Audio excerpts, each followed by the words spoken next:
کسی کی محتاج نہ ہو اور اس کے علاوہ پوری کائنات اپنے قیام میں اس کی محتاج ہے. الہ اس ہستی کو کہتے، میں دلائل دوں گا بعد میں انشاءاللہ. الہ اس ہستی کو کہتے ہیں جس کی قوت اور طاقت لامحدود ہو. الہ اس ہستی کو کہتے ہیں کہ غم دکھ پریشانی اس کے قریب نہ آئے. الہ اس ہستی کو کہتے ہیں جو بے بس بے کس اور مجبور نہ ہو. الہ اس ہستی کو کہتے ہیں کہ اس کو کہیں سے بھی آواز آئے وہ آواز بھی سن لے، آواز دینے والے کی حالات سے بھی واقف ہو اور اس کی مدد پر بھی قادر ہو. اب دلائل آپ کے سامنے رکھتا ہوں، لیکن پہلے پوچھتا ہوں اللہ تعالیٰ کے علاوہ کوئی ایک ہے جس کے اندر یہ صفتیں پائی جائیں؟ اس لیے فرمایا کہ امن یجیب المضطر اذا دعاہ ویکشف السوء ویجعلکم خلفاء الارض. آج کیا فرمایا؟ اِلٰہ مع اللہ. یہ ہے الہ. فرمایا کوئی ہے جو مجبور آدمی بے کس بے بس پریشان حال کی پریشانی کو حل کر دے، کسی کے غم کو دور کر دے، تکلیف کو دور کر دے، یہ مسئلے حل کر دے. الہ مع اللہ. اللہ کے ساتھ کوئی اور الہ ہے؟ کیونکہ الہ وہی ہے جو مجبور کی پریشان حال شخص کی پریشانی کو دور کر دے. کوئی ہے؟ یہ الہ کی تعریف ہے. اب آپ غور کریں کہ سیدنا یونس علیہ السلام مچھلی کے پیٹ میں ہے تو کیا کہا؟ لا الہ الا انت. اللہ تیرے علاوہ کوئی الہ نہیں. کیا وہاں نماز کا معاملہ تھا؟ کیا معنی کریں گے یہاں پر کہ تیرے علاوہ کسی اور کے لیے رکوع نہیں ہے، سجود نہیں ہے؟ کیا معنی کرو گے الہ کا؟ یونس علیہ السلام ایک چھوٹے سے جملے میں اللہ سے کیا کہہ رہے ہیں کہ لا الہ الا انت. اللہ تیرے علاوہ کوئی الہ نہیں. کیا مطلب؟ اللہ اس کا معنی یہ ہے کہ اللہ تیری قوت لامحدود ہے اور میں کمزور ہوں.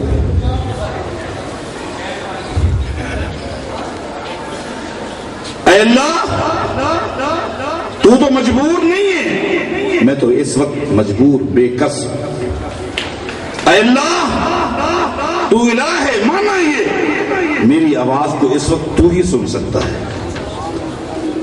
الہ کا معنی یہ ہے کہ اے اللہ اس وقت میری کنڈیشن کو تو ہی جانتا ہے، اس لیے کہ تو الہ ہے. اور الہ کا معنی یہ ہے کہ اللہ اس وقت تو ہی میری مدد کر سکتا ہے. لا الہ الا انت. تیرے علاوہ کوئی الہ نہیں، کوئی نہیں جو میری اس کنڈیشن سے واقف ہو. کوئی نہیں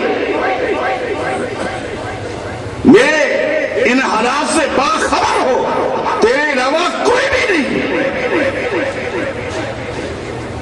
الہ کو سمجھو. یہ ہے عقیدہ انبیاء کا، انبیاء کی امتوں کا. قربان جائے نبی علیہ الصلوۃ والسلام نے 3 مزدوروں کا واقعہ بیان کیا ہے جو اکثر آپ علماء سے سنتے ہیں، لیکن الفاظ پر غور کیا کرو. وہ جو گھر سے چلے تھے، مزدوری کرنے کے لیے جا رہے تھے، راستے میں بارش شروع ہو گئی، غار میں چھپ گئے، چٹان گری، ڈھکنا بن گئے. اب فقال بعضهم لبعض. اب آپس میں ان مزدوروں نے جو گفتگو کی ہے وہ گفتگو اللہ کو اتنا پسند آئی، صدیوں بعد آنے والے پیغمبر محمد مصطفیٰ کو بطور وحی کے بتا دی صلی اللہ علیہ وسلم۔ فقال بعضهم لبعض، غار بند ہو چکی، آپس میں یہ تینوں مزدور کیا کہتے ہیں؟ کہتے ہیں عفا العصر ووقع الحجر ولا يعلم بمكانكم الا الله ادعوا الله باوسط اعمالكم۔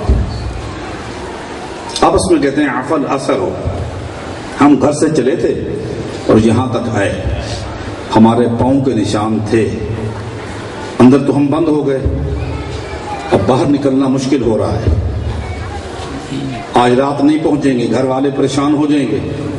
ایک طریقہ کار ہے دنیا میں کہ شام کو مزدوری کر کے آ جاتے تھے، آج نہیں ہے، رات پریشان ہوں گے، صبح کو کیا کریں گے؟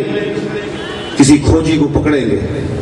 ہمارے بزرگ کل گئے تھے، پاؤں کے ذریعے پہنچو کہاں ہے، کھوجی پاؤں کو لے کر چلتے ہیں، تو اس غار پر آ جاتے، لیکن اب وہ کھوجی بھی نہیں آ سکتے، اس لیے کہ عفا العصر ہو، بارش نے ہمارے پاؤں کے نشان مٹا دیے۔ آپس میں گفتگو کر رہے ہیں، عفا العصر ہو، بھائیو پاؤں کے نشان تو گئے مٹ، اب کھوجیوں کے ذریعے قبیلہ تو آنے سے رہا، ووقع الحجر، اوپر پتھر آ گیا، اور آگے جو جملہ کہتے ہیں سونے کے پانی کے ساتھ بھی لکھیں تو حق ادا نہیں ہو سکتا۔ ان مزدوروں کو الہ کا پتہ تھا، آج اپنے آپ کو شیخ الاسلام کہلانے والے بھی اس معنی سے نہ واقف اور نہ بلد ہے۔ کیا کہا؟ وَلَا يَعْلَمُ بِمَكَانِكُمْ إِلَّا اللَّهُ، اس وقت ہم جس کنڈیشن میں ہیں سوائے اللہ کے اور کوئی نہیں جانتا۔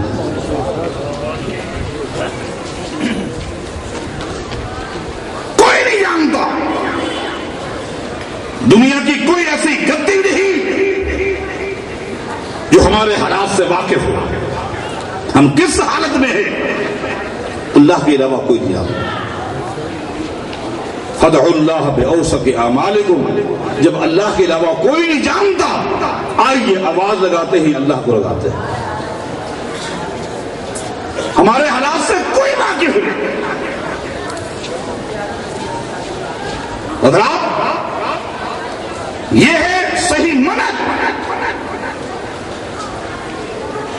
جس پر انحصار ہے نمازوں کا، روزوں کا، تلاوتوں کا، قربانیوں کا، حج کا، زکات کا، خیرات کا۔ منہج صحیح ہے، اعمال کی قبولیت کی امید رکھیے، ورنہ امید رکھنا بھی چھوڑ دیں۔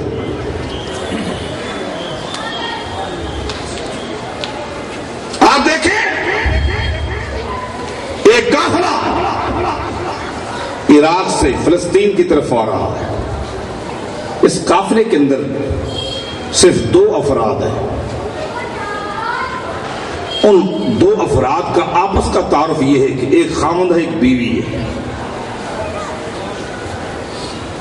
دوران سفر ایک ایسے علاقے میں آئے جہاں کا وڈیرا، جس کو سندھ میں ارباب کہتے ہیں، ظالم ہے، زانی ہے، بدکار،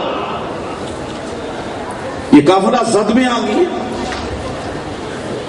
اس کے حواریوں نے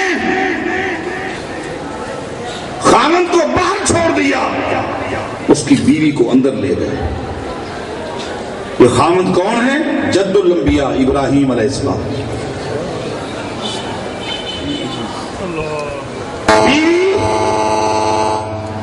بیوی سیدہ سارہ علیہ السلام اندر چلی گئی۔ قابل غور بات ہے، ظالم آگے بڑھا عزت لوٹنے کے لیے۔ سیدہ سارہ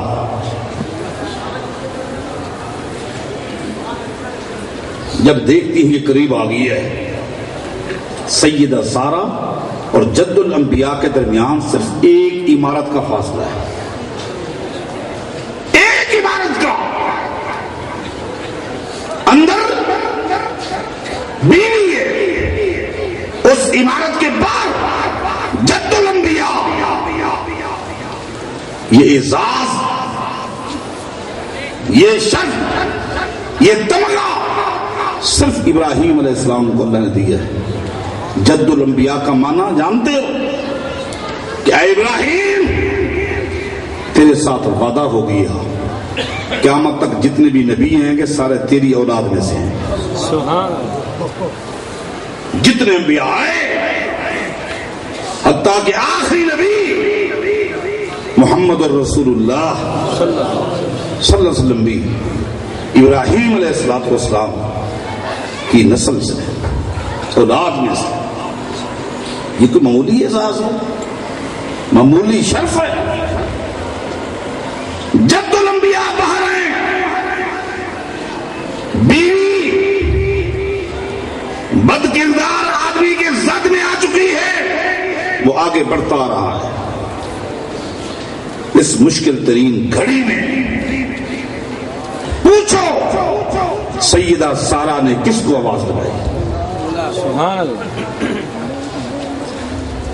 اللہم ان کنت آمنت بک وبرسولک فلا تسلط علی الا واحسنت فرجی الا علی زوجی فلا تسلط علی الکافر.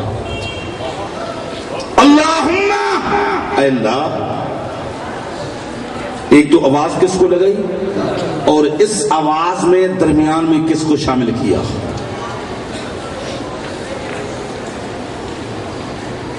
کس کو شامل کیا؟ جد الانبیاء کو؟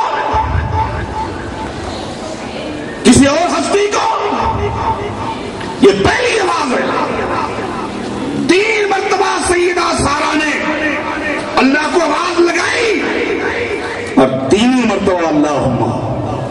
یہ 3 مرتبہ جو حدیث سے ثابت ہے. میں نے کیوں کہا آپ کو؟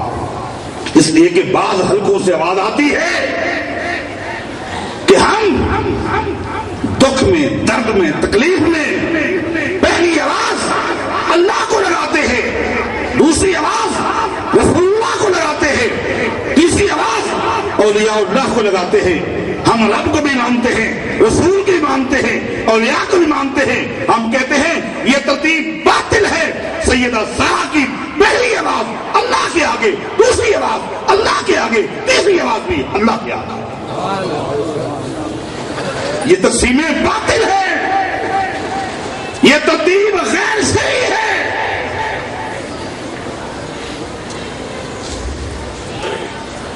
اللہم ان کنت آمنت بک، اے اللہ میں تو تیرے اوپر ایمان لا چکی ہوں، وبرسولک، اور میں تو تیرے رسول ابراہیم علیہ السلام کا کلمہ پڑھ چکی ہوں. واحسنت فرجی الا علی زوجی، اللہ تو جانتا ہے آج تک ابراہیم کے علاوہ میرے جسم کو کسی اور نے ہاتھ نہیں لگایا. قربان جائے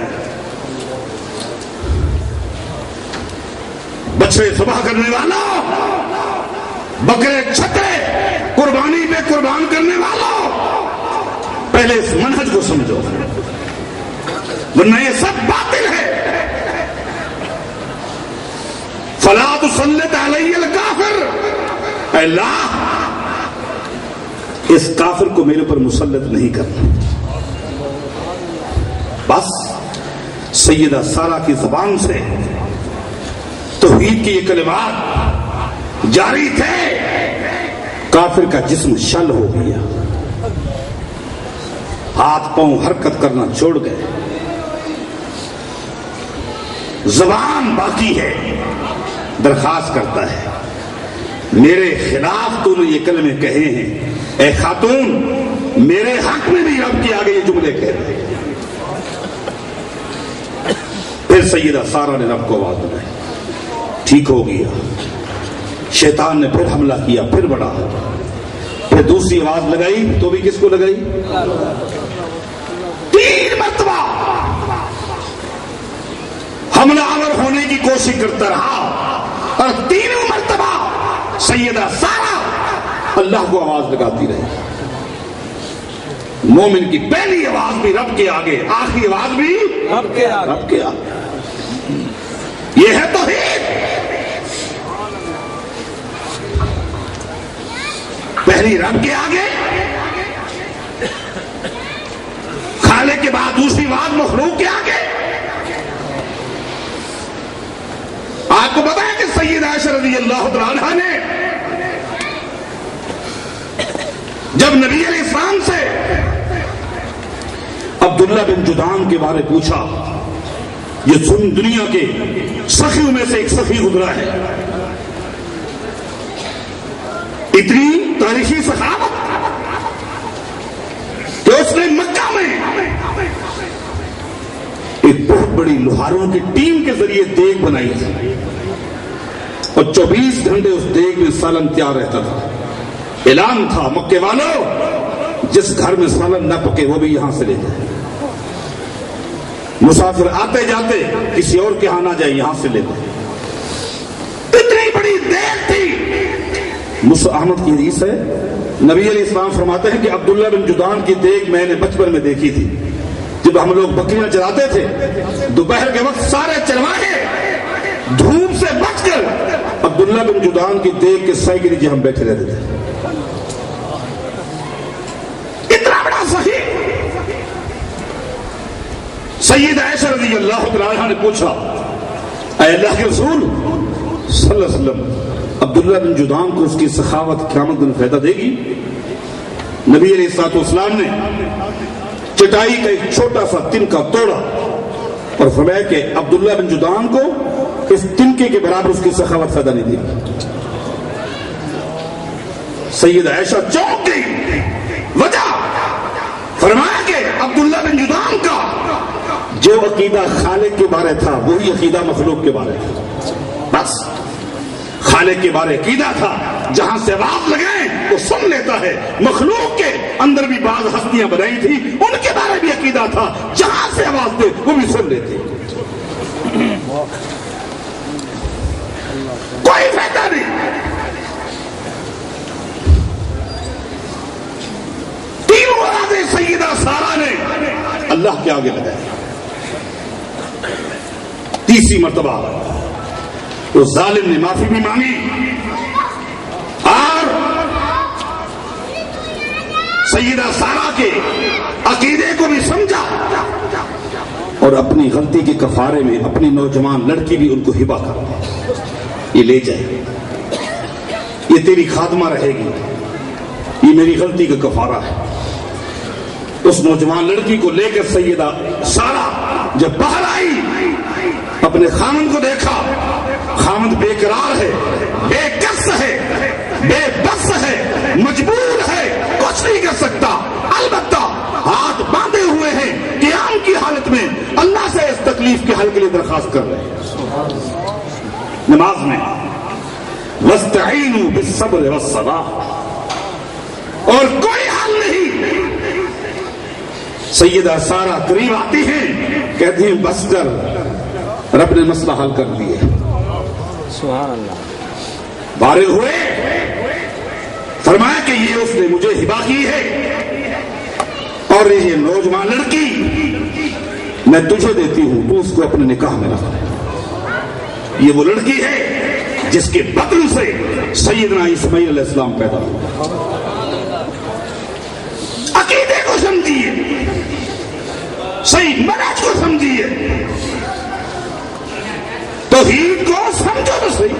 الہ ہے کون؟ الہ کہتے کس کو ہے؟ اس کی کیا صفات ہے؟ جو کمزور نہ ہو. دنیا کے اندر کوئی ایسی طاقت نہیں جس میں کمزوری کا پہلو نہ ہو. اللہ کی قسم، اللہ کے علاوہ کسی اور میں اگر کمزوری کا، بے بسی کا پہلو نہ ہوتا، یہ حق محمد مصطفیٰ کا ہوتا صلی اللہ علیہ وسلم. لیکن دیکھیں سید عائشہ نے پوچھا تھا حل عطا علیک یوم کان اشد علیک من احد، اے اللہ کے نبی صلی اللہ علیہ وسلم یہ تو بتائیں میدان احد میں جو آپ کو تکلیف پہنچائی گئی اس سے بڑھ کر بھی کبھی تکلیف آپ کو پہنچی؟ فرمایا کہ عائشہ لقد لقیت من قومک ما لقیت، تیری قوم نے خاندان قریش نے جو تکلیفیں احد میں پہنچائی ہیں اس کے علاوہ پہنچائی ہیں، سو پہنچائی ہیں، لیکن طائف کی تکلیف مجھے آج تک نہیں بھولتی۔ میں ایک امید لگا کر گیا تھا، امید لگا کر مکے والوں سے کہا تھا تم نے میری دعوت پر غور نہیں کیا، میں طائف کی طرف جا رہا، مجھے امید ہے کہ طائف والے غور کریں گے، کیونکہ طائف کے لوگ تاجر ہیں اور ایک تاجر کا دماغ ذرا کھلا ہوتا ہے، اس پہ وسعت ہوتی ہے، برداشت کا مادہ ہوتا ہے۔ میں گیا طائف والوں نے جو شروع کیا، کیا غور کیا، دو لینے بنا لی، ایک اس طرف قطار بنا لی، ایک اس طرف قطار، اور کہا محمد جاؤ یہاں سے صلی اللہ علیہ وسلم۔ میں جب وہاں سے چل پڑا، جو ہی میرا پاؤں زمین سے اوپر اٹھتا پتھروں کی بارش شروع ہو جاتی، حتی الدمو رجلے، حتیٰ کہ دونوں پاؤں خون آلود ہو۔ میں بیٹھ جاتا، اوباش مجھے اٹھا کے کھڑا کر دیتا، چلو۔ اتنا رب کو بھی ترس آیا، جبریل کو حکم دیا، جبریل ملک الجبال کو لے کر آ گیا، پہاڑوں کے فرشتے کو، اور فرشتے نے بھی آ کر کہا جو کچھ آپ کے ساتھ زیادتی ہوئی اللہ نے دیکھا ہے، اللہ نے سن لیا، مجھے اللہ نے بھیجا ہے، آپ کی اجازت کی دیر ہے، ان شئت ان اطبق علیہم الاخشبین۔ یہ طائف کی وادی ایک ایسی جگہ پر ہے کہ دونوں طرف سے پہاڑ ہے، اور میں پہاڑوں کا فرشتہ ہوں، جس طرح چکی کے دو پارٹ ہوتے ہیں، ان دو پارٹوں کے بیچ میں آنے والا دانا پس جاتا ہے، میں دونوں پہاڑوں کو پارٹ بنا کر درمیان میں طائف کی وادی کو دانے کی شکل دے کر پیس کے رکھوں گا۔ اب غم نہ کریں، فرمایا کہ نہیں، بل ارجو ان یخرج اللہ من اصلابہم من یعبد اللہ وحدہ ولا یشرک بہ شیئا۔ اے فرشتہ، نہیں، انہوں نے میری دعوت کو نہیں مانا، ہو سکتا ہے ان کی پشتوں سے اللہ ایسے بندوں کو پیدا کر دے جو توحید کو سمجھ لے۔ آپ چلتے چلتے ایک باغ کے ساتھ دیوار تھی، اس کے ساتھ بیٹھ گئے، اور بیٹھ کر کیا کہا، اللہم الیک اشکو ضعف قوتی وقلت حیلتی، اے اللہ میں اپنی کمزوری کا اعتراف کر رہا ہوں، بات یہی بتائی تھی، میں اپنی کمزوری کا اعتراف کر رہا ہوں، میں کمزور اور تو طاقت والا ہے، کوئی ایسا نہیں جس میں کمزوری کا پہلو نہ ہو، اور الہ وہ ہے، مشکل کشا حاجت روا وہ ہے جس میں کمزوری کا تصور بھی نہ ہو، شیدا بھی نہ ہو، اور وہ کون ہے؟ یہ ہے الہ۔ الہ کسے کہتے ہیں؟ جو بے بس نہ ہو، جو بے بس نہ ہو، با اختیار ہو، بے اختیار نہ ہو، جو مختار کل ہو، وہ الہ ہے۔ اللہ کے علاوہ کسی اور ہستی میں یہ نقطہ ہوتا کہ نہ وہ بے بس ہے نہ بے اختیار ہے، یہ حق میرے محمد مصطفیٰ کا، لیکن نہیں، بے بسی کا مال عالم یہ ہے جو پہلی حدیث آپ کو سنائی تھی، واپس ہے، ابو طالب مر گیا، نبی علیہ السلام واپس باہر آئے اور روتے ہوئے گھر جا رہے، اس لیے دنیاوی اعتبار سے ابو طالب اپنے چچا کی ہمدردیاں سامنے ہیں، بھلائیاں سامنے ہیں، محبت سامنے ہے کہ پورے قبیلے کو ابو طالب نے کہا تھا کہ میری زندگی میں جو شخص میرے بھتیجے کی طرف آنے کی کوشش کرے گا اس کو نوٹ کر لینا چاہیے، ابو طالب کی لاش سے گزر کر محمد کے پاس آنا ہوگا صلی اللہ علیہ وسلم۔ محبت کرنے والا چچا، پیار کرنے والا چچا، دنیا کے اندر ہمدردیاں کرنے والا چچا آج اس کلمہ کو قبول کیے بغیر دنیا سے جا رہا ہے،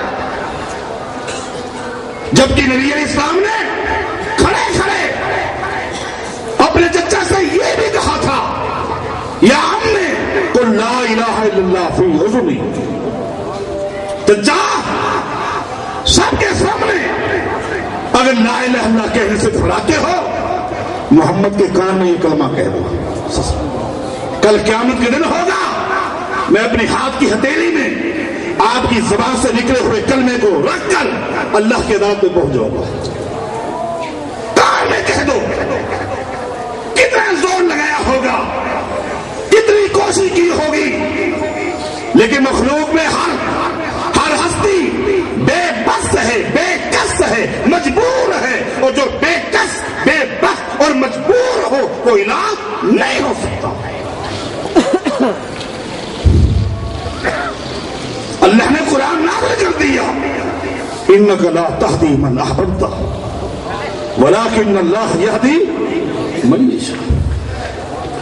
آپ کا کام دعوت ہے، تبلیغ ہے، پیغام ہے، پہنچانا ہے، دل میں بٹھانا نہیں ہے، بٹھانا میرا کام۔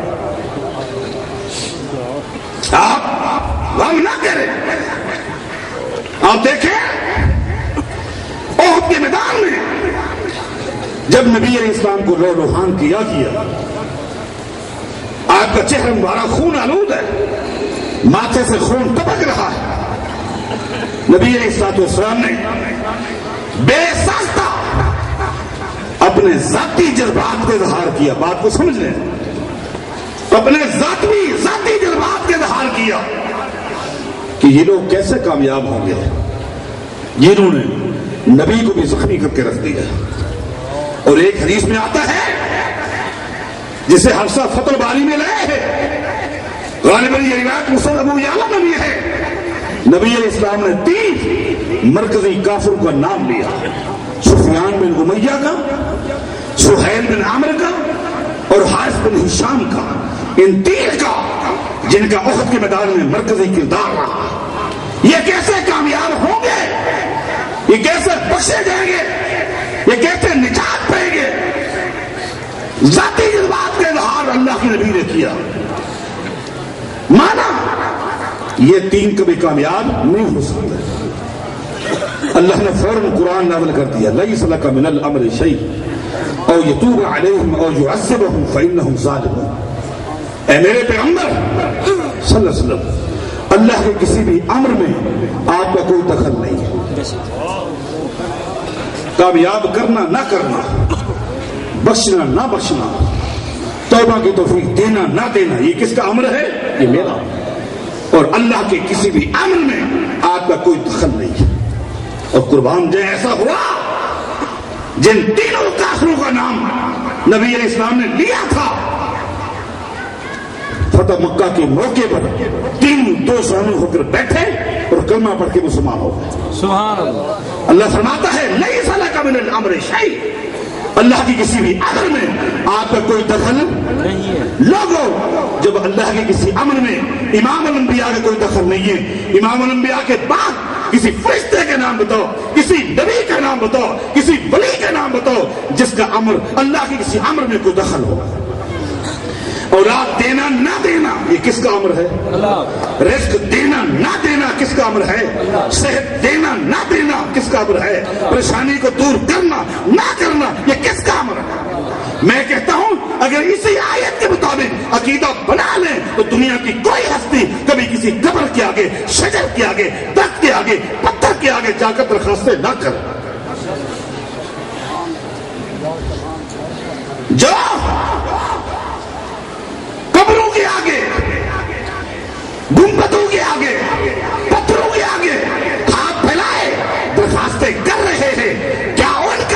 اس آیت پر ایمان ہے؟